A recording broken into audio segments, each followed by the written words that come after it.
What's up, Ragin Nation? How's it going? This is Alex, and you're watching a Ragin Ronin review. I got a review for you.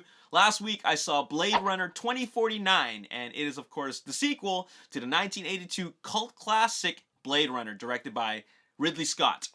Now, this time around, 35 years after the original, in 2017, we have Blade Runner 2049. It's directed by Denis Villeneuve, I think that's how you pronounce his name, and it's executive produced by Ridley Scott. Now, I recently watched the original for the first time, and I really didn't see what all the hype was about. And I read that it wasn't a film that was well received at first, but it became a cult classic afterwards.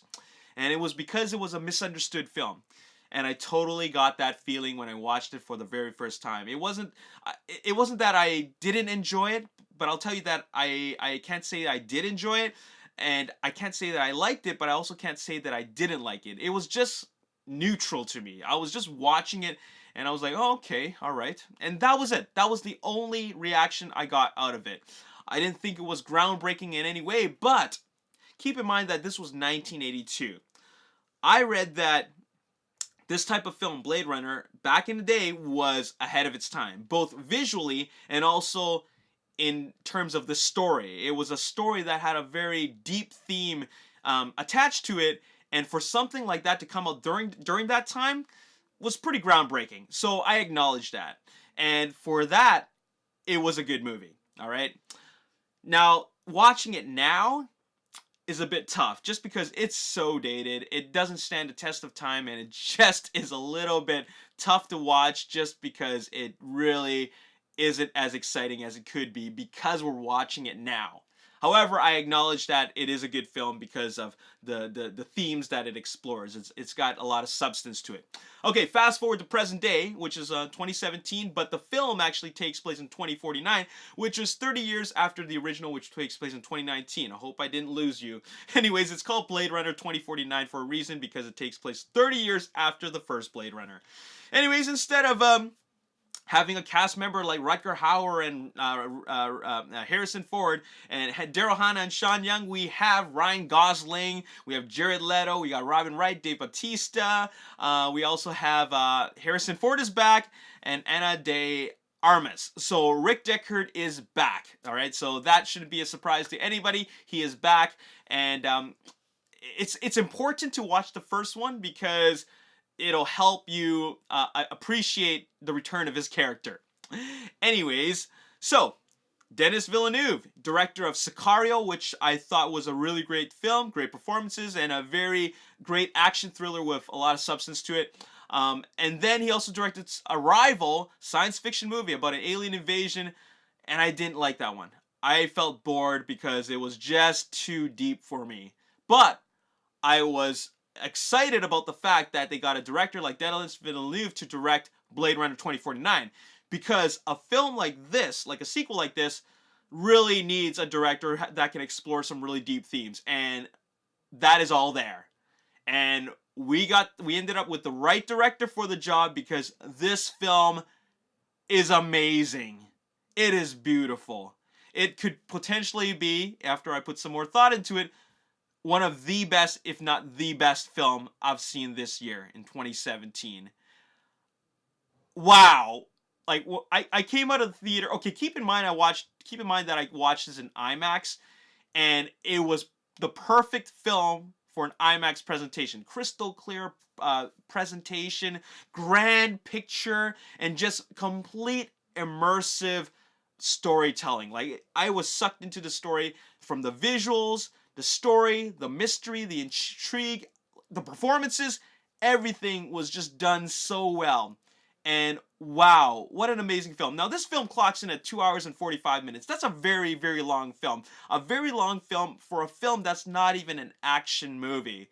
It's a detective film. It's a detective film that takes place in the future. It's got science fiction themes in it, but it's not a film that is constantly moving. In fact, there's a lot of slow parts to it, but it doesn't feel like that, in my opinion. What I got out of it was a highly, highly engaging film that really sucked me in right from the very beginning with just visuals.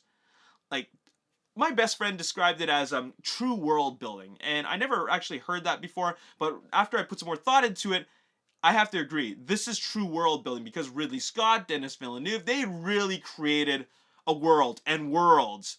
Because even though we are just focused on one geographical setting, there's still more beyond that, and it's very, it teases your mind as to wondering what else is out there in this world that they've created. This is true world building. I mean, there's a lot of attention to detail here, and it really, really shows, and I just love it. It just looks so cool.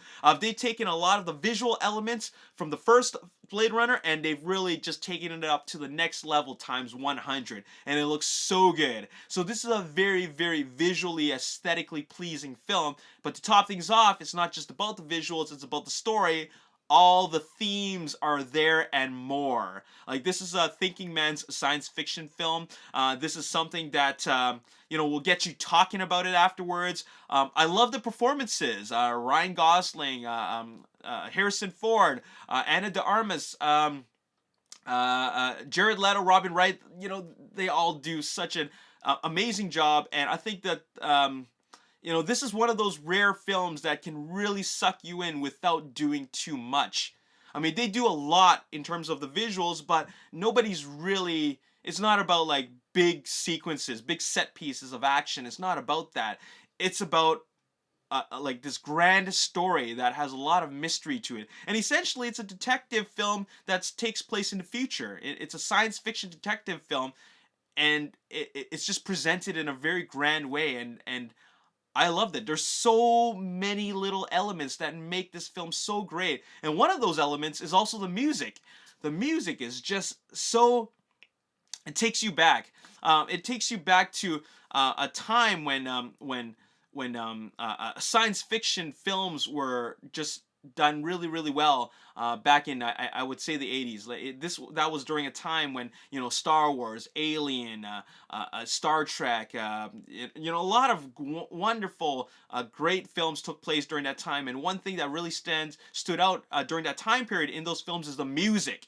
And they kept the essence of that by really bringing back a lot of the music that made the first film great into the second one. So I really love that. That was so good.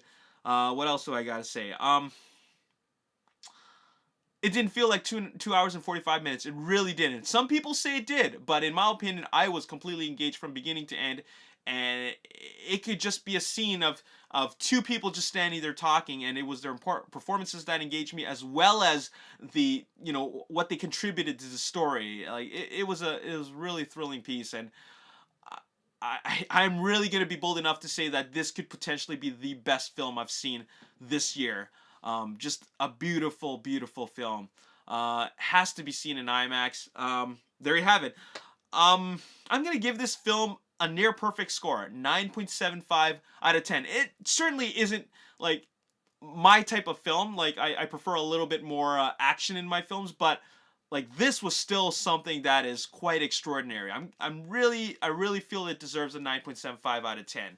And maybe if I watch a couple more times, I'll find other flaws. But for right now, it's a near perfect film. I can't think of any way to improve this film for the time being. But there you go. 9.75 out of 10. I hope you guys enjoyed this film, and I highly recommend that you watch Blade Runner 2049 in IMAX or the biggest possible screen in your city. As always, if you enjoyed this review and you want to see more, hit the like button, subscribe to YouTube channel, like me on Facebook, The Ragin Nation. Also follow me on Twitter, Ragin Nation. My name is Alex. Thanks for watching. I'll see you next time. Peace. So, I mean, we've seen this type of formula before. It moves by really, really fast. This is a film that things just happen and you just have to follow